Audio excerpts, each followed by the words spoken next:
לא? יש לה... לא, זה כן, זה יפה, אז הוא יציג את זה, אבל הטייטל הוא Train Low, Generate High, Enabling Training Free Generation of Ultra High Resolution Images.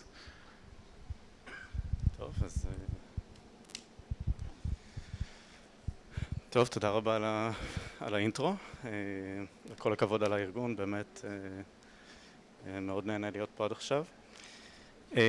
אוקיי, אז אני אדבר על Train Low, Generate High, ובעצם זה קצת משהו קאונטר, אנחנו רגילים לשמוע שאולי אין free lunch ב-Machine Learning או ב-Computer Vision, לא שומעים אותי טוב? כן.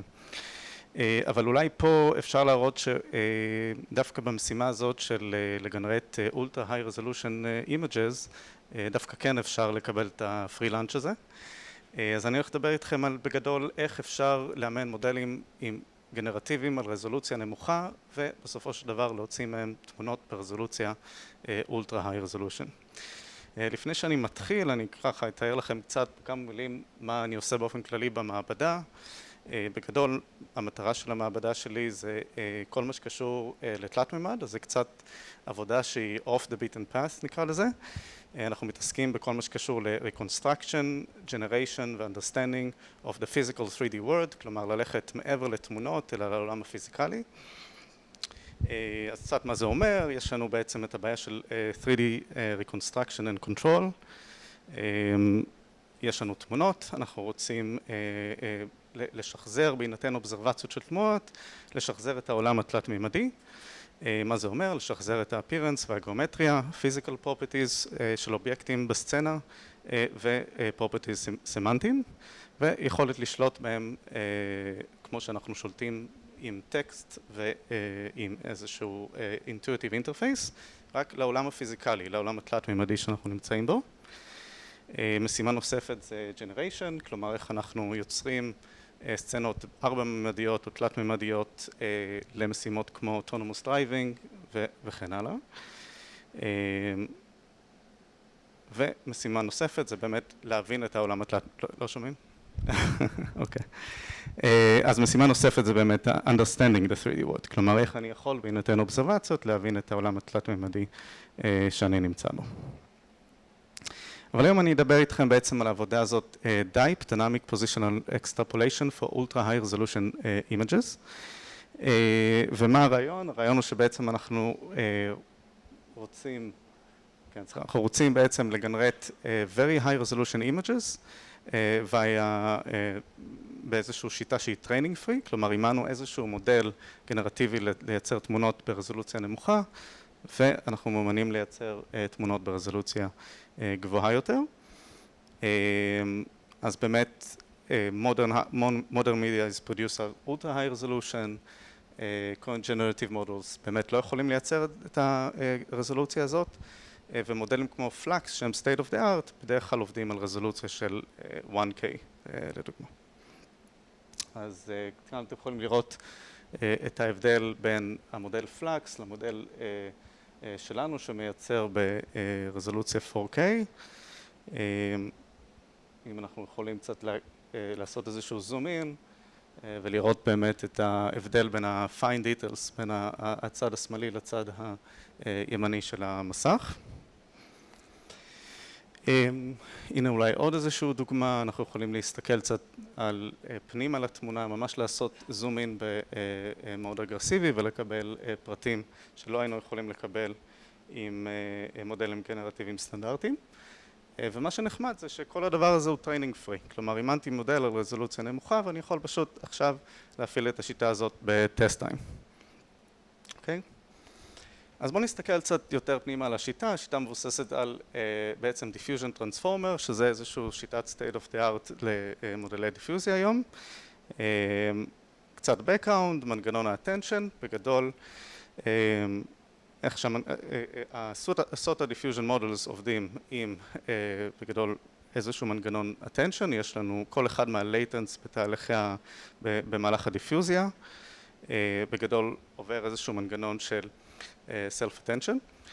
הרעיון של self-attention, מי מכם שלא מכיר, אני מחלק את התמונה שלי או איזשהו latent feature map לפאצ'ז, לטוקנים, וכל patch עובר דרך איזשהו מטריצת query ומטריצת key, שמוציא לי את ה-query ואת ה-key value, key vectors, ואז אני מכפיל את ה-query ו-key matrices כדי לקבל איזשהו attention map. אוקיי?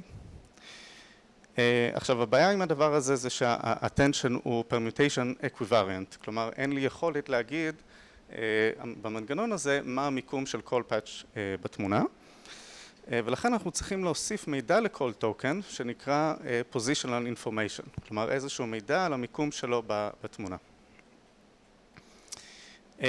אז ניתן לכם קצת,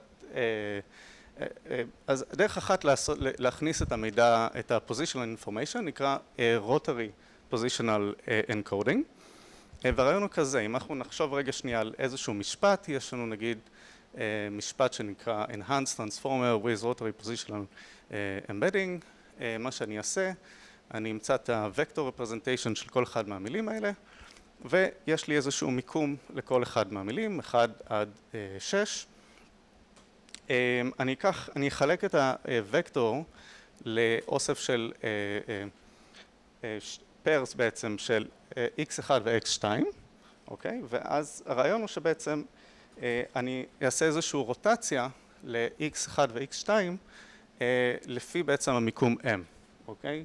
כלומר, אתם יכולים לראות פה שיש לי את x1 ו-x2, אני עושה לה רוטציה לפי איזשהו m, כפול איזשהו קבוע ת'יטה 1. אוקיי? בסדר? וה-m הזה בעצם נקבע לפי ה-position של המילה.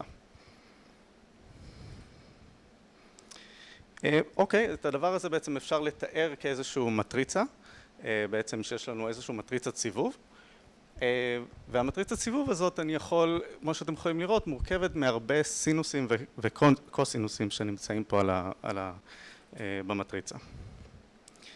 בסדר, אז בואו ניכנס קצת יותר, מה קורה, אז דיברתי על rotational positional encoding במשפט, מה לגבי תמונות? בתמונות אנחנו עושים אותו דבר כמעט, רק שאנחנו מחלקים את ה-feature vector שלי לשתי חלקים, בגלל שיש לי, הפוזישן שלי הוא x ו-y, הוא לא רק פוזישן x, אז עכשיו אני לוקח את החצי הראשון, מפעיל עליו רופ לפי x, והחצי השני רופ לפי y. בסדר. אוקיי, אז איך זה רלוונטי ל-high resolution inference?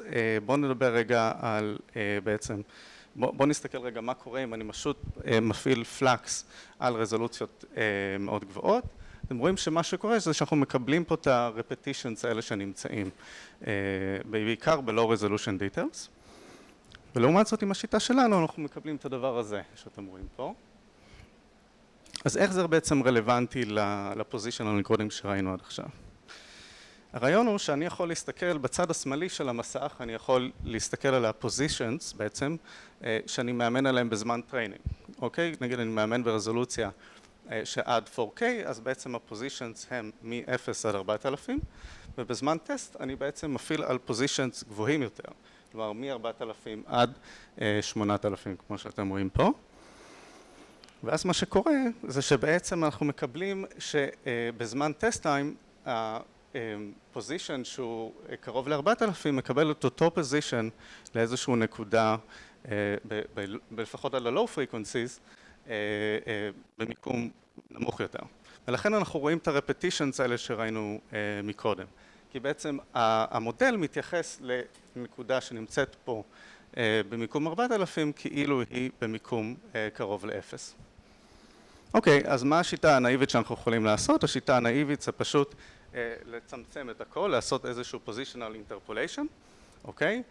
כלומר שכל המיקומים פשוט יהיו בטווח של 0 ל-4000 כמו שהיה לנו בזמן טריינינג. אוקיי? עכשיו מה הבעיה פה? הבעיה שבעצם, אז זה בסדר לגבי low frequencies, אבל מה שקורה ב-high frequencies זה שאנחנו בעצם מאבדים פה הרבה מידע, אוקיי? בעצם כי המיקומים, ההבדלים בין המיקומים ב-high frequencies מצטמצמים משמעותית. אוקיי, אז יש שיטה קצת יותר מסובכת שנקראת NTK-aware interpolation, והרעיון מסביב זה שבעצם בוא נעשה את האינטרפולציה הזאת לפי איזשהו סקייל מסוים, שתלוי בעצם אם אנחנו ברזולוציה נמוכה או רזולוציה גבוהה, שזה עובד יותר טוב, אבל הבעיה שגם פה ברגע שאני נוגע אפילו קצת ב-high resolution details, אז בעצם התמונות לא יוצאות באיכות מספיק טובה. אוקיי? שיטה אחרת שנקראת yarn אומרת דבר כזה, אנחנו פשוט נחלק את ה-feature vector שלנו לפי מיקומים שהם high resolution ו-low resolution, באזורים שהם high resolution למעלה, אני בעצם אעשה איזשהו positional, אני לא אגע בנקודות האלה, אוקיי? אני אעשה איזשהו positional extrapolation.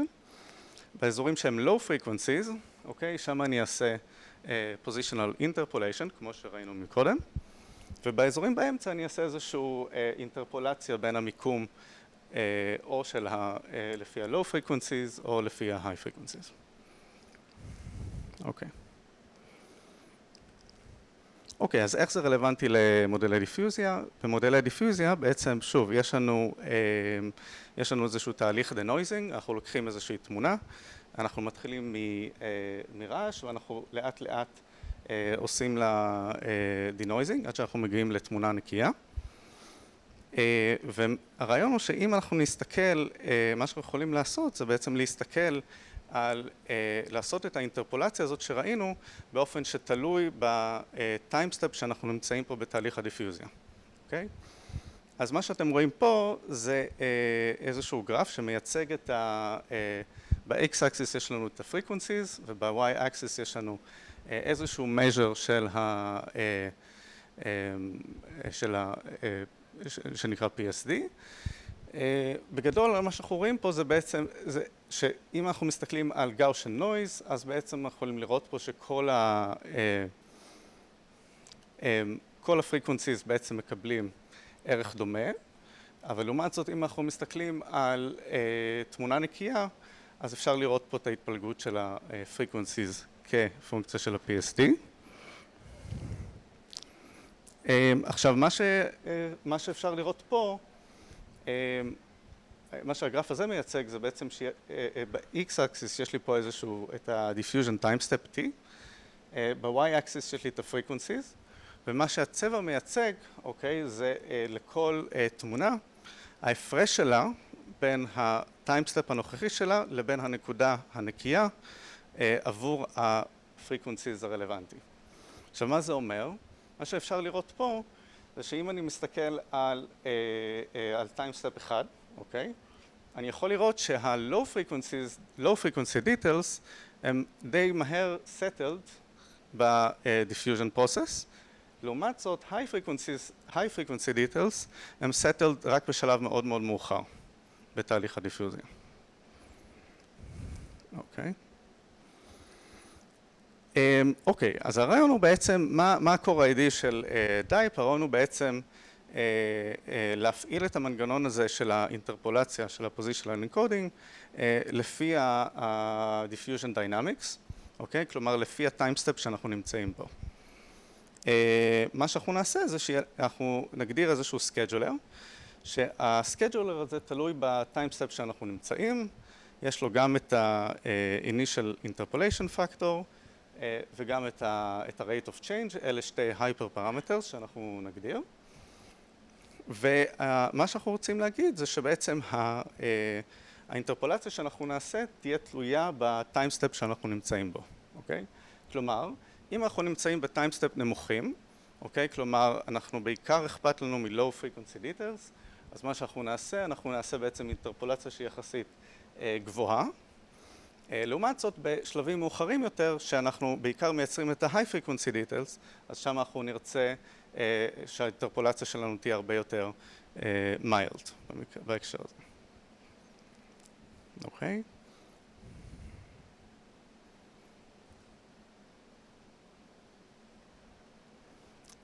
בסדר, אנחנו יכולים גם ליצור איזשהו וריאנט ל-die-yarn, מה אנחנו נעשה פה? שוב, האינטרפולציה שלנו בטיימסטפ בעצם אחד בהתחלה, אנחנו בעצם נעשה כמעט ולא נעשה שום, אנחנו נעשה רק הרבה מאוד אינטרפולציה, אוקיי? כדי לקבל את הרבה מידע ל-low frequency details, ובשלב מאוחר יותר אנחנו כמעט ולא נעשה אינטרפולציה בכלל. אוקיי. אז בואו נסתכל קצת על תוצאות. אלה דוגמאות שאתם יכולים לראות. אז בצד שמאל אתם יכולים לראות את השיטה שהיא NTK-aware, ואז ברגע שאנחנו מכניסים את השיטה שלנו, DI-Y, DIF בעצם מעל NTK, aware interpolation, אז אתם יכולים לראות שהדברים שם הופכים להיות פחות בלרי. לגבי yarn, אז ב-yarn יש יותר עניין של repetitions, אז אתם יכולים לראות שנגיד התפוח כזה חוזר על עצמו בתמונה, ומה שאנחנו מקבלים בתמונה בצד עם השיטה שלנו, אנחנו כבר לא מקבלים repetitions. אוקיי, פה אתם יכולים לראות דוגמאות נוספות. כן, אפשר גם לעבוד עם very high detailed טקסטים מאוד ארוכים, כמו שאתם יכולים לראות פה. ומה שנחמד עם דייפ זה שזה באמת עובד לא רק עבור תמונות, אפשר בעצם לעבוד עם זה עם backbones שונים, לא רק עם פלאקס, אפשר לעבוד עם זה עם בעצם כל backbone שהוא diffusion based, שהוא attention based לדיפיוזיה. הוא גם עובד למשימות של image editing, אז אם אנחנו רוצים לעשות image editing ב-ultra high resolution edits, וגם ל-video generation. זהו, תודה.